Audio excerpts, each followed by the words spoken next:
Namaskar and good afternoon. I'm Sandeep Desai, the Director of UNEC, the Center for English Teaching and Training. મિત્રો, યુનેકિઝમમાં તમારું સ્વાગત છે. આપણે જે વિડિયો સિરીઝ શરૂ કરી છે એનો આ નવમો વિડિયો. મિત્રો, 20 વર્ષથી હું ઇંગ્લિશ ભણાવું છું. વર્ગખંડમાં જ્યારે હું ભણાવતો હોઉં ત્યારે વિદ્યાર્થીઓ દ્વારા થતી ભૂલો, સંખ્યાબંધ ભૂલો મેં નોંધી છે. આ ભૂલો ઇંગ્લિશના દરેક કોમ્પોનન્ટમાં જોવા મળે છે. એટલે કે શીખનાર પ્રોનાઉન્સિએશન એરર પણ કરે છે, રીડિંગ એરર પણ કરે છે, રાઇટિંગ એરર પણ કરે છે, વોકેબ્યુલરી એરર પણ કરે છે અને ગ્રામર એરર પણ કરે છે. આ પર્ટિક્યુલર વિડીયોમાં આપણે પ્રોનાઉન્સિએશન એરર એટલે કે ઉચ્ચારની થતી એક ભૂલ વિશે ચર્ચા કરીશું. આ એરર વારંવાર જોવા મળે છે. નાના બાળકોથી લઈને મોટા સુધીના તમામ આ એરર કરતા હોય એવું માલુમ પડ્યું છે. અને આ એરર છે રોંગ પ્રોનાઉન્સિએશન ઓફ શી, એટલે કે શી નો ખોટો ઉચ્ચાર. સામાન્ય રીતે ક્લાસમાં અમે એવું પૂછતા હોય શીખનારને કે what is your mother do, તમારી મમ્મી શું કરે છે?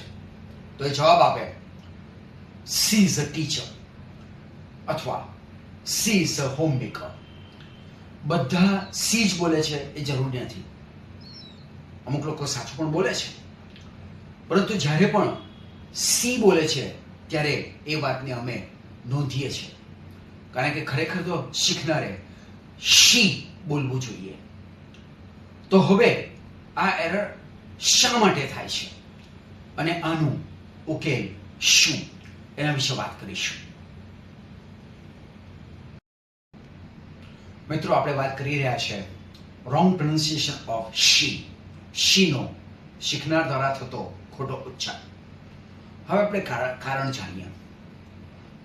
મિત્રો, જ્યારે કોઈ વ્યક્તિ ઇંગ્લિશ બોલતો હોય, એટલે કે ઇંગ્લિશનો બીજી ભાષા તરીકે ઉપયોગ કરતો હોય, ત્યારે એની માતૃભાષાનો પ્રભાવ પણ ઇંગ્લિશમાં પડતો હોય છે.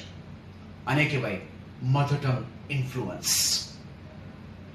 એટલે કે શીખનાર જો પોતાની ભાષામાં પોતે જે ભાષા બોલે છે એમાં સ અને શ એમાં બહુ ભેદ કરતો ન હોય તો એની છાપ ઇંગ્લિશમાં પણ જોવા મળે છે.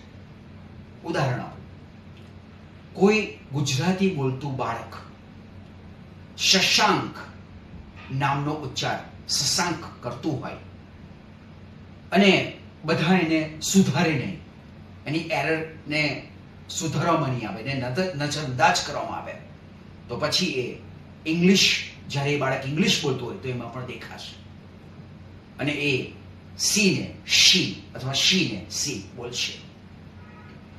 આ સૌથી મોટું કારણ છે.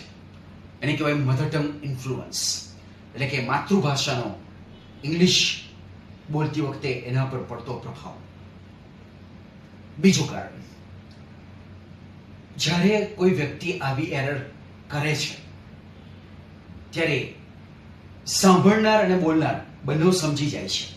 એટલે કે કોઈ વ્યક્તિ એમ બોલે કે સી ઇઝ અ ટીચર પોતાની મમ્મી વિશે, તો સાંભળનાર બી સમજે કે સી ની પણ શી બોલવા માંગે છે, પણ એને સી બોલી દીધું છે અને સુધારતો નથી. એટલે આ બાબતને એકદમ સ્વાભાવિક લઈ લેવામાં આવે છે. તો આ બે મુખ્ય કારણ છે. એક મધર ટંગ ઇન્ફ્લુઅન્સ, માતૃભાષાનો પ્રભાવ, અને બીજું ઇન્ડિફરન્સ ટુ ધ એરર, એટલે કે એરર તરફ બહુ ધ્યાન અપાતું નથી, એને સ્વાભાવિક ગણી દેવામાં આવે છે, એને અવગણવામાં આવે છે અને આને જ કારણે આ એરર આગળ ચાલતી જાય છે, ચાલતી જાય છે, ચાલતી જાય છે. જ્યાં સુધી કોઈ વ્યક્તિ શીખનારને કહે નહીં કે ના તું સી નહીં બોલી શકે, ત્યારે શી જ બોલવાનું છે. અને યુનેક પર જ્યારે પણ કોઈ શીખનાર આ પ્રકારની ભૂલ કરે છે તો તરત જ હું એ બાળકને રોકું છું અને એને જણાવું છું કે it is not see but she. હવે આપણે જોઈશું કે કેવી રીતે આ એરર નું નિરાકરણ થઈ શકે. મિત્રો, તો આપણે કારણ જોયું કે શા માટે શીખનાર શીનો ખોટો ઉચ્ચાર કરે છે, એટલે કે શીની જગ્યા પર સી બોલે છે. હવે એનો ઉકેલ શું એના વિશે ચર્ચા કરીશું. હું તમને 2 એક્ટિવિટીઝથી માહિતગાર કરાવીશ, એક ફિઝિકલ અને બીજી મેન્ટલ. શરૂઆત કરીશું ફિઝિકલ એક્ટિવિટીથી. હું આ બંને ઉચ્ચારો કરીશ અને જ્યારે હું આ બંને ઉચ્ચારો કરું ત્યારે તમારે મારા મોઢા સામે જોવાનું છે, એટલે કે મારા મોઢાની પોઝિશન શું છે તેની નોંધ લેવાની છે. શરૂઆત કરીશું શ એઝ ઇન શિપથી. તો ધ્યાનથી મારા મોઢા સામે જોજો.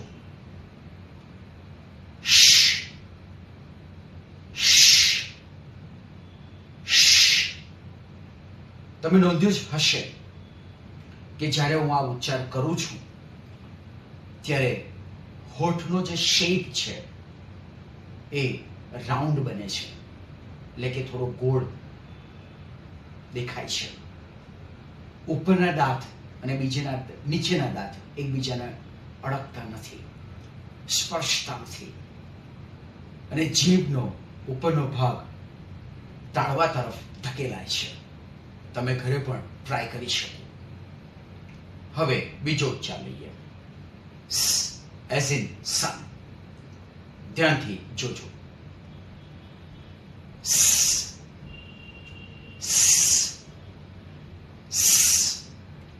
તમે નોંધ્યું જ હશે કે નીચેના અને ઉપરના દાંત લગભગ એકબીજાને સ્પર્શે છે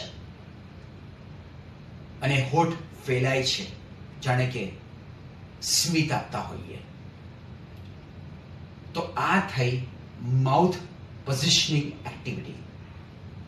તમે અરીસાની સામે ઊભા રહીને આ એક્ટિવિટી કરી શકો, અને જો એમાં પ્રયત્ન રેડશો તો ચોક્કસ હવે પછી તમે શ અને સ વચ્ચેનો ભેદ પણ સમજશો અને એ ભૂલ પણ ન કરો.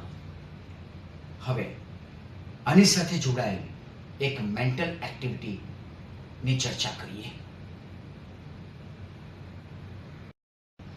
મિત્રો, અઘરામાં અઘરા ટોપિકને સહેલો બનાવી બાળકો સુધી પહોંચાડવાની અમારી જે વિચારધારા છે એ વિચારધારાનું કહું છું યુનાઇટિઝમ. આપણે વાત કરીએ છીએ રોંગ પ્રોનાઉન્સિએશન ઓફ શી, અને શા માટે થાય છે એનું કારણ મેં તમને કહ્યું, અને એક ઉકેલ પણ જણાવ્યો કે જે ફિઝિકલ છે એ એક ફિઝિકલ એક્ટિવિટી છે કે જેમાં તમે માઉથની પોઝિશનને જોઈને પણ આ ભેદ પારખી શકો છો. હવે આની સાથે જોડાયેલ એક મેન્ટલ એક્ટિવિટીની વાત કરીએ. चंदू के चाचा ने चंदू की चाची को चांदनी रात में चांदी की चमची से चटनी चटाई. આ શબ્દોની રમત તમે ક્યાંક તો સાંભળી જ હશે અને ટંગ ટ્વિસ્ટર તરીકે ઓળખવામાં આવે છે. પરંતુ શું તમને ખબર છે કે ઇંગ્લિશમાં એક એવું પણ ટંગ ટ્વિસ્ટર છે જે શ અને સ વચ્ચેનો ભેદ સ્પષ્ટ કરે છે? તો આ રહ્યું એ tongue twister. She sells seashells on the seashore. She sells seashells on the seashore. આ ટંગ ટ્વિસ્ટર તમને સ્ક્રીન પર લખેલું પણ દેખાશે. અરીસા સામે ઉભા રહીને તમે આ પ્રેક્ટિસ પણ કરી શકો છો. તો મિત્રો, આખી વાતને સમઅપ કરી નાખું તો સૌથી પહેલા મેં તમને એક એરરથી માહિતગાર કરાવ્યા, રોંગ પ્રોનાઉન્સિએશન ઓફ શી, કે જેમાં બાળક શીની જગ્યા પર સી બોલતું હોય છે, બાળક એટલે કે શીખનાર. પછી મેં તમને એનું કારણ કહ્યું. એક તો મધર ટંગ ઇન્ફ્લુઅન્સ એટલે કે માતૃભાષાનો પ્રભાવ, અને બીજું ઇનડિફરન્સ ટુ ધ એરર, આ ભૂલ સ્વાભાવિક છે એવું માની લેવું અને એને અવગણવી, તેવું વલણ.